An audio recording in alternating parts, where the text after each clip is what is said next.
Primeiro livro de Reis, capítulo de número 18.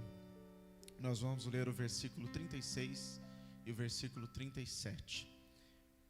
Primeiro livro de Reis, 18, 36 e 37. Diz assim: A hora do sacrifício, o profeta Elias colocou-se à frente e orou: Ó Senhor, Deus de Abraão, de Isaque e de Israel, que hoje fique conhecido que Tu és Deus em Israel, e que sou o Teu servo, e que fiz todas estas coisas por Tua ordem. Responde-me, ó Senhor, responde-me, para que este povo saiba que Tu, ó Senhor, és Deus, e que fazes o coração deles voltarem para Ti.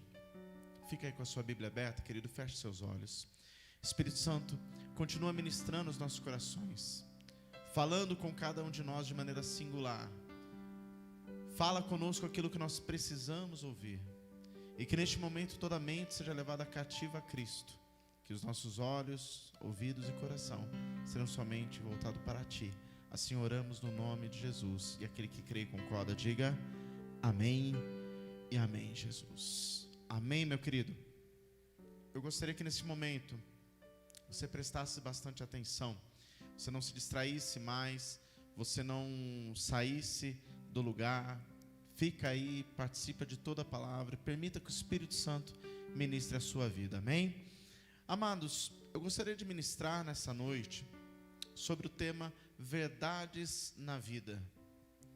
E eu quero falar um pouquinho de algumas situações vividas por Elias, um servo de Deus, que se aplicam na nossa vida, e com certeza eu me vi muito naquilo que o Espírito Santo foi ministrando ao meu coração, e eu creio que você também vai se ver bastante. Então eu gostaria que você prestasse atenção e recebesse aquilo que o Espírito Santo de Deus tem para ministrar aos nossos corações nessa noite. Quando nós lemos esse trecho, o contexto fala do reino de Acabe, que era casado com Jezabel. Um reino onde na verdade havia uma corrupção espiritual. O povo de Deus caminhava, ora, servindo ao Deus Jeová, e muitas vezes se inclinava também a servir a Baal. A influência espiritual de outros povos havia se impregnado na nação. E nós vemos que o povo de Israel, de maneira indiscriminada, acabava se prostituindo e acabava passando os limites estabelecidos por Deus, e aquilo não agradava a Deus. Deus levanta o profeta Elias, talvez até hoje um dos profetas mais lembrados. O mais interessante da particularidade de Elias, ao meu ver, é que todo profeta ele é chamado com palavras que trazem consolo. E na verdade nós vemos que Elias é levantado como um profeta de confronto. Deus o usa na sua geração para confrontar o pecado na nação de maneira veemente.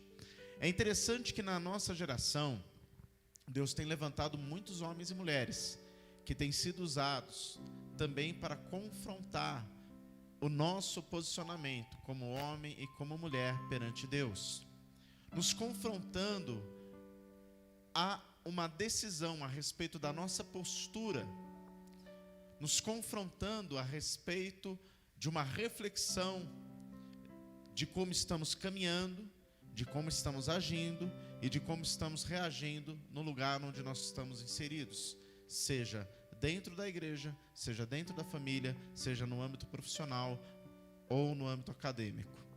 Ou seja, nos confronta a ser verdadeiros cristãos aonde nós estivermos. Este tempo onde nós estamos vivendo hoje, que em muitos lugares há um impedimento de se reunir fisicamente, tem sido um tempo de adequação para a igreja, quando eu digo prédio, templo, mas também para a igreja, que é a verdadeira igreja, que somos nós, pessoas.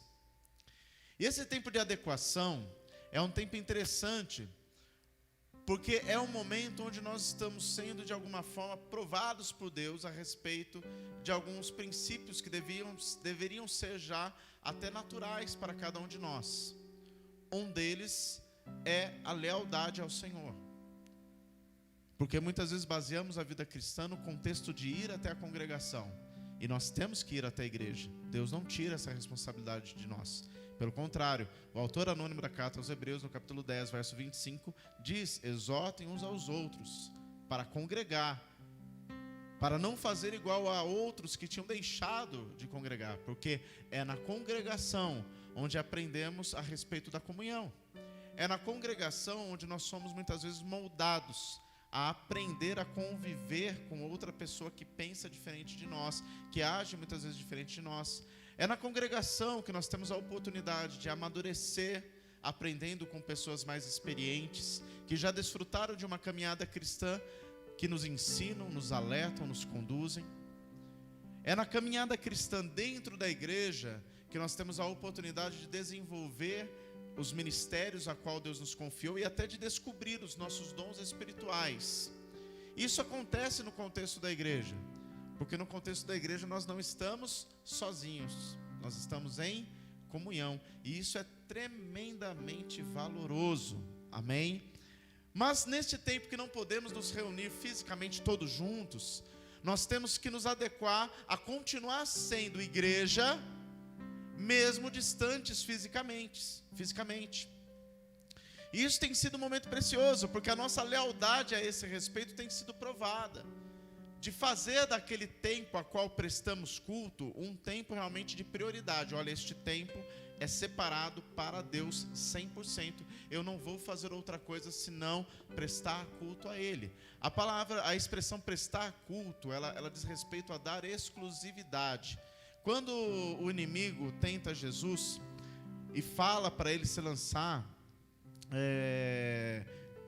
lá do alto, é interessante que ele fala lá para que os anjos iriam ampará-lo. Ele fala: não tentará o Senhor vosso Deus. Mas no final do texto, quando ele manda Satanás embora, ele fala que só o Senhor é Deus e só a ele prestaria culto, ou seja, só a ele daria exclusividade.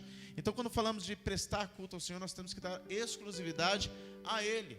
Outra coisa que tem sido provada nesse tempo, querido, é a respeito do nosso compromisso com Deus, aquilo que nós assumimos. Porque é muito comum nós assumirmos compromissos aqui com gente nos cobrando todo o tempo, ou nos vigiando todo o tempo.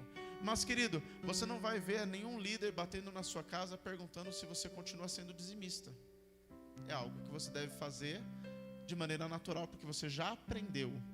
E você continua fazendo, independente de estar vindo no templo ou não. Quanta gente muitas vezes deixa de exercer os princípios por conta desse tempo. Ah, pastor, eu não tenho feito devocional, eu tinha me comprometido. Querido, você se comprometeu com Deus, o seu tempo diário de oração deve ser o mesmo.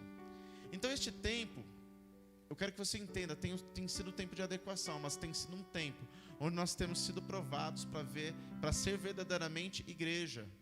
E vivido até um pouquinho da realidade de alguns países perseguidos, onde a igreja não tem a liberdade de se reunir como nós nos reunimos sempre. E aí nós ficamos ouvindo as histórias dos missionários e pensando: como será? E agora nós estamos vindo aqui na nossa cidade, esporadicamente na igreja, apenas algumas pessoas de trabalho, porque não tem como se reunir todos no mesmo lugar. Presta atenção. Até pouco tempo atrás, eu falava aqui neste púlpito: presta atenção à liberdade que você tem. Você não tem ninguém com uma arma te impedindo de vir. Muitas vezes você deixava de vir nos cultos por motivos banais. E hoje você está acompanhando de longe. Que Deus queira que o tempo passe logo e nós estejamos juntos o mais rápido possível. Mas eu quero que você tire lições disso. Eu quero que você aprenda com este tempo. Porque, querido, é um tempo onde nós temos que tirar lições que nos façam ser seres humanos melhores, servos de Deus melhores, homens e mulheres melhores nessa geração. E semelhante ao que acontecia na geração de Elias, que havia uma corrupção espiritual, uma prostituição espiritual, a mesma coisa acontece nos nossos dias. E Deus tem levantado homens e mulheres nessa geração, como eu estava dizendo, que tem confrontado a nossa conduta. E Deus tem nos levantado também para confrontar em muitas palavras. Até porque, querido, nós vemos de maneira muito clara que os dias da volta de Cristo são iminentes. Nós temos percebido que cada dia mais o toque da trombeta está próximo. Igreja, está na hora de acordar. Está na hora de entender que o tempo está se findando e é preciso um posicionamento real. E quando olhamos para a vida de Elias, nós tiramos algumas lições, algumas verdades que eu quero compartilhar com você nessa noite. Amém? A primeira verdade que eu quero que você entenda, querido, é que o relacionamento de intimidade com Deus nos leva a experiências sobrenaturais. É a primeira coisa que eu quero que você entenda, olhando para a vida de Elias como base. Se você olhar, quando Elias surge no cenário bíblico, capítulo 17 do primeiro livro de Reis, logo no versículo 1 diz assim: ora, Elias, o tesbita da Tisbe de Gileade, disse a Acabe: juro pelo nome do Senhor, o Deus de Israel, a quem sirvo, que não cairá orvalho, nem chuva nos anos seguintes, exceto mediante a minha palavra. Queridos, o texto não fala explicitamente qual que era o dia a dia de Elias, mas implícito eu entendo que ele era um cara de uma vida com Deus, era um cara com intimidade com o Senhor. Por que eu digo isso? Porque a oração revela um grau de intimidade em que a fé, a convicção que ele tinha, que aquilo que ele estava falando iria acontecer, era plena, era completa. Veja bem, eu quero repetir com você a parte B do versículo, a oração de Elias: juro pelo nome do Senhor, o Deus de Israel, a quem sirvo. E aí ele começa a dizer: vai acontecer isso, isso, isso, não cairá orvalho, não cairá chuva. E Deus valida a oração de Elias. Querido, o validar a oração de alguém não é algo banal que acontece do nada. Seria como se Deus assinasse embaixo, está aqui, ó, eu concordo. Quando Deus valida a oração de alguém, é como se Deus estivesse falando assim: eu concordo com você, eu vou fazer porque está dentro daquilo que eu quero também, estamos ligados. Por que eu estou falando isso, querido? Que se eu tenho um relacionamento íntimo com Deus, a minha oração também muda, porque eu começo a ficar conectado com Deus, eu começo a entender a sua vontade, eu começo a entender o seu mover, eu começo a compreender as estações do Senhor em cada situação, eu começo a compreender a forma dele agir, eu começo a entender o querer de Deus. Então até a forma que eu oro, que eu falo com Deus também vai mudando, ela vai se alinhando àquilo que Deus quer. Aí é lógico, se você começa a falar exatamente o que Deus quer, o que Ele deseja, Ele vai validar embaixo, Ele vai assinar embaixo. E Deus valida a oração de Elias, e anos ficaram sem cair ali uma gota de água. Deus valida a oração de Elias. Então esta primeira lição que eu quero que você entenda, querido, que nós precisamos sim desenvolver um relacionamento de intimidade com Deus. Para quê? Para viver experiências sobrenaturais com Ele. Nós precisamos, dentro desse relacionamento que é desenvolvido, querido, outra coisa que acontece é um direcionamento que Deus dá através dessa vida de intimidade. Por quê? Quem caminha dentro da vontade de Deus, caminha naturalmente na direção de Deus. E em momentos de crise, Deus vai te mostrar as direções, para que lado ir, o que fazer, de que forma construir aquilo que Ele quer. E se você pegar o mesmo capítulo 17 do primeiro livro de Reis, a continuação do texto fala a respeito da viúva de Serepta. O versículo 8 e 9 diz assim: então a palavra do Senhor veio a Elias. Ou seja, o Senhor falou com ele de maneira direta, sem intermediários, presta atenção nisso, dando uma direção clara. Versículo 9: vá imediatamente para a cidade de Serepta de Sidom e fique lá, porque eu ordenei a uma viúva daquele lugar que lhe forneça comida. Por que eu falo que um relacionamento de intimidade nos proporciona experiências sobrenaturais? Primeiro, Deus fala de maneira direta, Deus mostra a direção de maneira clara, e Deus garante que viria o sustento do lugar menos esperado. Por que Deus fez tudo isso? Para provar que Ele estava no negócio.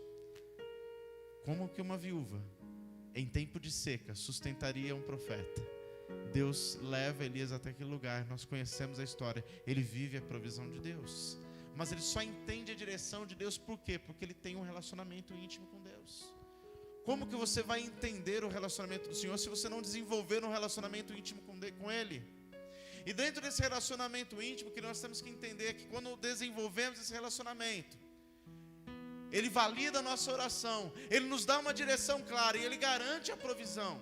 No mesmo capítulo 17, leia comigo a partir do verso 13, diz: Elias, porém, disse àquela mulher, a viúva: não tenha medo, vá para casa, faça o que eu te disse. Ele tinha pedido para que ela fizesse um pão para ele primeiro, mesmo ela dizendo que tinha pouca coisa. Aquela mulher creu, e ela foi até lá, versículo 14, diz assim: pois assim diz o Senhor, o Deus de Israel, a farinha na vasilha não se acabará, e o azeite da botija não se secará, até o dia em que o Senhor faça chover sobre a terra. Versículo 15, ela foi e fez conforme Elias lhe dissera, e aconteceu que a comida durou todos os dias para Elias e para a mulher e a sua família, pois a farinha na vasilha não se acabou, e o azeite na botija não se secou, conforme a palavra do Senhor proferida pelo profeta Elias. Deus garante a provisão. É interessante, porque um relacionamento com Deus me leva a viver experiências sobrenaturais, e essas experiências não param em mim, mas começam a mover de forma sobrenatural para quem está na minha volta. Elias segue a direção do Senhor, vai até Serepta, encontra aquela mulher, derrama sobre ela aquilo que o Senhor falou ao seu coração. Ela crê, ela exerce a fé, entrega aquilo que ela tinha, e aquela provisão que veio sobre Elias superabundou sobre aquela mulher também. Ou seja, ele foi cheio daquela provisão de Deus. E o mais interessante é que Deus nunca nos faz apenas cheio, Deus nos faz cheio e transbordantes, e aquilo transborda sobre a vida daquela mulher. E se você continuar, depois do texto mais para frente, fala do filho daquela mulher que morre, e Deus usa Elias para que aquele menino ressuscitasse. Então, querido, relacionamento com Deus, íntimo, profundo, nos leva a ter experiências sobrenaturais. Isso é uma verdade na vida do cristão. É uma verdade que eu e você temos que viver nesses dias, amém, querido? A segunda verdade que eu quero compartilhar contigo, querido, é que nós nunca estamos tão perto do fracasso como em nossos momentos de maiores vitórias. Pastor, como assim? Isso é uma coisa muito clara. Nos momentos onde nós desfrutamos das maiores vitórias, nos momentos onde nós recebemos talvez as maiores bênçãos aos nossos olhos, é o momento mais perigoso da vida cristã. Isso é uma verdade. Porque talvez seja o momento que estamos tão empolgados com aquilo que conquistamos, com aquilo que alcançamos, que muitas vezes não vigiamos como deveríamos vigiar. Que muitas vezes, em vez de continuarmos com a guarda levantada, nós baixamos a guarda. E eu quero que você entenda dentro de uma analogia do boxe, o lutador de boxe. O lutador de boxe, ele está assim, ó, sempre se defendendo dos golpes. Se ele baixar a guarda, ele leva um golpe, ele pode ir para a lona.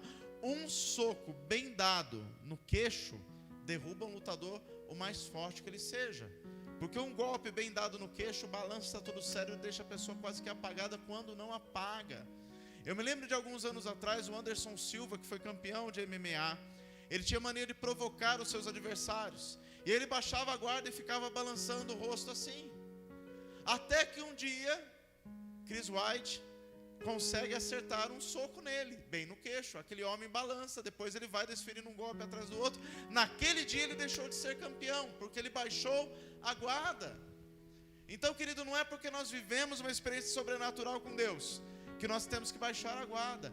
Pastor, e na vida de Elias, dá exemplo disso sim. Depois que Elias ora e Deus responde com fogo lá no Monte Carmelo, no primeiro livro de Reis, capítulo 19, fala o que ele vive. Diz assim no versículo 2: por isso Jezabel mandou um mensageiro a Elias para dizer-lhe que os deuses me castiguem com todo rigor, caso amanhã nesta hora eu não faça com a sua vida o que você fez com a deles. E Elias teve medo e fugiu para salvar a sua vida. O que aconteceu? Acabou Deus de descer fogo no céu. Elias vai então e mata todos os profetas de Baal, a espada. E Jezabel mandou recado: se amanhã o relógio bater nesse horário e eu não tiver matado você a espada, como você matou os profetas, que os deuses me castiguem. E naquela hora, o profeta que tinha tido a maior vitória de maneira sobrenatural, porque ele foi ousado, ele olhou para o altar do sacrifício não bastava, ele foi lá, encheu de água em volta. Ele foi lá, preparou de uma forma diferente, porque ele tinha convicção que Deus iria responder com fogo. E como nós lemos no início da palavra, ele ora uma oração breve, e Deus responde com fogo a sua oração. Só que de repente esse homem que parecia o super crente, o mais capacitado, aquele que tinha vida íntima com Deus, aquele que tinha vivido experiências sobrenaturais, ele baixa a guarda. E parece que o Deus que era tão grande, o Deus que ele servia, parece que se tornou de repente pequenininho. E ele foge diante da ameaça de Jezabel. Ele foge, literalmente, foge.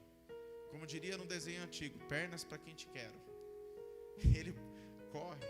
Um outro desenho antigo que tinha lá do Leão da Montanha, saída pela direita e fugia. E assim Elias foge. Então, querido, no momento onde nós vivemos as nossas maiores vitórias, é momento de continuar vigiando. É o momento de continuar com a guarda levantada. Você foi promovido no emprego, recebeu uma promoção, continua com a guarda levantada. Deus fechou a porta do emprego que você estava e te abriu uma outra porta melhor, como Deus tem feito nesses dias com alguns irmãos que têm testemunhado para mim, que Deus tem dado oportunidades de empregos melhores, mesmo no meio dessa crise toda, Deus tem aberto portas. Ouça isso, mesmo no meio da crise, nós que estamos em Cristo, temos vivido experiências sobrenaturais, creia, Deus abrirá portas melhores e oportunidades para você, creia nisso. Mesmo assim, continua com a sua guarda levantada. Continua vigiando, continua atento, para que você de repente não venha a cair. Não porque Deus deixou de ser Deus, mas porque você baixou a guarda e deixou de vigiar. Isso é uma verdade na vida cristã, querido. Precisamos refletir nisso. Outra verdade que eu quero compartilhar contigo, querido, é que nunca estamos tão sozinhos como nos sentimos. Às vezes nós temos uma mania de dizer assim: nossa, eu me sinto tão só. E talvez essa frase foi uma das que eu mais ouvi desde que começou esse tempo de quarentena. Pastor, como eu tenho me sentido sozinho. Pastor, como eu tenho me sentido sozinha. Pastor, como tem sido difícil esses dias, porque parece que eu estou sozinho. E na verdade, querido, nós nunca estamos sozinhos. Deus sempre está conosco. Deus nunca nos abandonou. Ei, olha para a pessoa que está sentada do seu lado aí, neste sofá, neste banco, você que está aqui trabalhando, diga para essa pessoa, mesmo à distância, Deus nunca te deixou sozinho. Olhe nos olhos dessa pessoa e diga: você não está sozinho. Queridos, Elias fugiu, ele queria ficar só. Primeiro livro de Reis, capítulo 19, verso 9, diz assim: ali entrou Elias numa caverna e passou a noite. Ele pensou: aqui ninguém está me vendo, aqui estou sozinho. Olha a continuação do versículo: e a palavra do Senhor veio a ele. E o Senhor perguntou para Elias: o que você está fazendo aqui, Elias? Seria como se estivesse dizendo assim: por que você está se sentindo sozinho? Por que você está se sentindo abandonado? Eu continuo aqui. Por que você está se sentindo desamparado? Eu continuo sendo Deus na sua vida. Por que você está se sentindo inseguro? Eu continuo sendo Deus na sua vida. Por que você continua sentindo medo? Eu continuo sendo Deus na sua vida. Você não está sozinho. Houve um tempo na vida dos discípulos em que Jesus havia cumprido o seu propósito, havia morrido na cruz, e eles estavam preocupados. O que seria deles? O que eles fariam?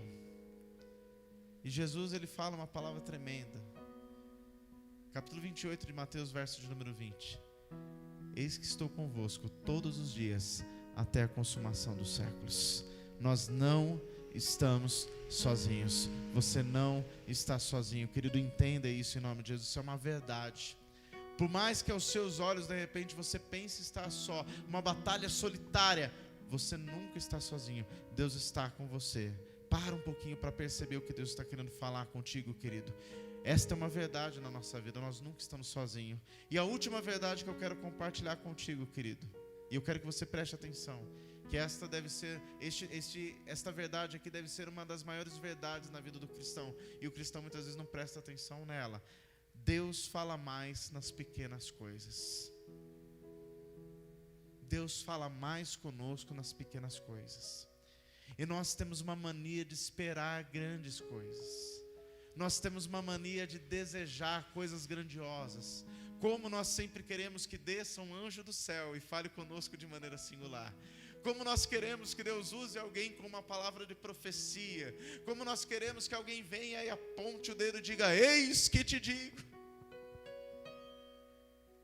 Não estou duvidando daquilo que Deus pode fazer, não é isso, querido. Mas eu estou querendo deixar claro, eu quero que você entenda, é que isto é uma verdade na vida cristã. Deus fala conosco, mas nas pequenas coisas. A vida de Elias nos mostra isso de maneira muito clara. Primeiro livro de Reis, capítulo 19, o verso de número 11 em diante, diz assim: o Senhor lhe disse: saia e fica no monte, na presença do Senhor, pois o Senhor vai passar. Então veio um vento fortíssimo que separou os montes e esmigalhou as rochas diante do Senhor, mas o Senhor não estava no vento. Depois veio o vento e houve um terremoto, mas o Senhor não estava no terremoto. Depois do terremoto houve um fogo, mas o Senhor não estava nele. E depois do fogo houve um murmúrio de uma brisa suave. Quando Elias ouviu, puxou a capa para cobrir o rosto, saiu e ficou à entrada da caverna. E uma voz lhe perguntou novamente: o que você está fazendo aqui, Elias? Uma leve brisa, um vento suave. Às vezes nós esperamos essas respostas malucas e tantas coisas. Nós pedimos prova de Deus. Damos uma de Gideão: Senhor, se chover em volta e ficar seco. Senhor, se aqui só ficar molhado, ficar seco e em volta estiver molhado. Colocamos provas para Deus. Queremos ensinar muitas vezes Deus a ser Deus. Olha como nós somos, bobos às vezes. Como nós somos inconsequentes até nas nossas orações. Não percebemos que muitas vezes oramos e não temos resposta porque não sabemos como orar realmente. E até isso a palavra já nos ensina, que oramos e não recebemos porque não sabemos orar de maneira correta. Mas o que eu estou te dizendo, querido, é que Deus fala mais conosco nas pequenas coisas. Com isso eu quero que você entenda o quê? Eu quero que você entenda que você tem que prestar mais atenção nas pequenas coisas. Às vezes Deus vai falar com você usando alguém. Eu lembro um dia meu pai estava nervoso, querendo chegar a Sorocaba, e ele resolveu, em vez de pegar a Castelo Branco, que era o caminho normal, como ele estava em Cotia, falou: vou pela Raposo Tavares. E naquele tempo a Raposo Tavares estava duplicando a estrada, ou seja, estava inteirinha em obras. Imagine, horário de pico e tudo em obras. Parou tudo. E meu pai chegou a ficar nervoso naquela hora, bravo, falando: Deus, eu não acredito, agora vai demorar mais por aqui. De repente para uma caminhonete do lado. Um senhor japonês abaixa o vidro, olha para o meu pai e diz assim: tá cheio, mas depois a estrada vai ficar joia. Aí meu pai deu risada sozinho. Deus usou aquele senhor para falar com ele: olha, tenha paciência, é necessário todo esse trabalho, mas depois a estrada vai ficar boa. Quantas vezes aquela estrada foi o caminho de volta para casa, e uma boa estrada, mas primeiro ela teve que passar por obras. Às vezes a situação que você vê hoje, naquilo que você está vivendo, é algo difícil. Aos seus olhos parece que não tem conserto, mas nas pequenas coisas, às vezes Deus já começa a falar com você, até na natureza. Hoje uma irmã compartilhava comigo que um dia que ela estava muito quebrada, ela orava a Deus e cantava uma canção meio assim destrambelhada, como ela mesma disse. E de repente seu passarinho começou a cantar. Ela entendia que Deus estava falando com ela através daquele pequeno bichinho, daquela pequena ave, cantando e louvando ao Senhor. Querido, Deus fala conosco através da natureza. Deus fala conosco através das coisas que estão ao nosso redor. Deus vai falar conosco através da sua palavra quando nós lemos. Deus vai usar pessoas que conhecem a Ele, ou até mesmo que não conhecem a Ele, porque Deus usa a quem Ele quiser. A grande questão é que nós estamos às vezes em busca de coisas tão grandiosas como resposta, que não percebemos Deus falando nas pequenas coisas. E nós temos que prestar atenção, porque isso é uma verdade na vida cristã. Deus fala conosco mais nas pequenas coisas. Para concluir, querido, a última lição, a última verdade que nós vemos na vida de Elias, que é uma verdade que nós não devemos de maneira nenhuma praticar, mas devemos fazer exatamente ao contrário. É que na vida de Elias, a solidão se tornou uma verdade.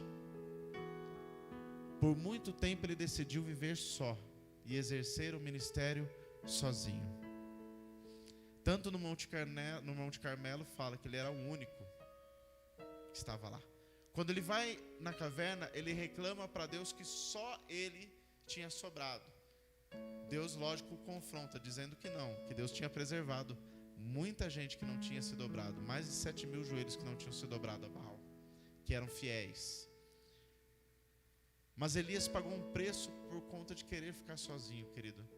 Então, esta verdade da vida de Elias não serve para nós, mas serve para nós uma verdade clara, que nós temos que ter comunhão. Então, o que eu digo para você, não escolha caminhar sozinho. Não escolha viver uma vida cristã sozinho. Você precisa de pessoas próximas a você. Você precisa de líderes, você precisa de discipuladores, você precisa de pastores, você precisa de pessoas que te deem palavras de esperança, palavras de motivação. Você precisa de pessoas que possam te puxar a orelha quando necessário. Você precisa de pessoas que possam te exortar quando é necessário. Você precisa de pessoas que te passem ensinamento. Você não deve nunca, jamais caminhar sozinho, mas deve caminhar junto, querido, aprendendo, crescendo, se capacitando, para que no futuro você também possa ajudar outra pessoa na caminhada, e essa pessoa continue também crescendo, e a igreja continue firme até que Ele venha. Amém? Que esta palavra fique no seu coração, querido, que estas verdades na vida cristã façam você refletir e entender que Deus tem o melhor para você, que Ele quer que você desenvolva assim um relacionamento mais íntimo com Ele, que Ele quer, querido, que você continue vigiando, independente das conquistas e das vitórias, que Ele quer que você entenda que Ele nunca te deixou sozinho, que Ele quer, querido, que você continue, em nome de Jesus, vivendo a provisão e o cuidado dEle, e que você não caminhe mais sozinho, mas caminhe em unidade, para que você cresça e avance em nome de Jesus. Amém? Vamos orar?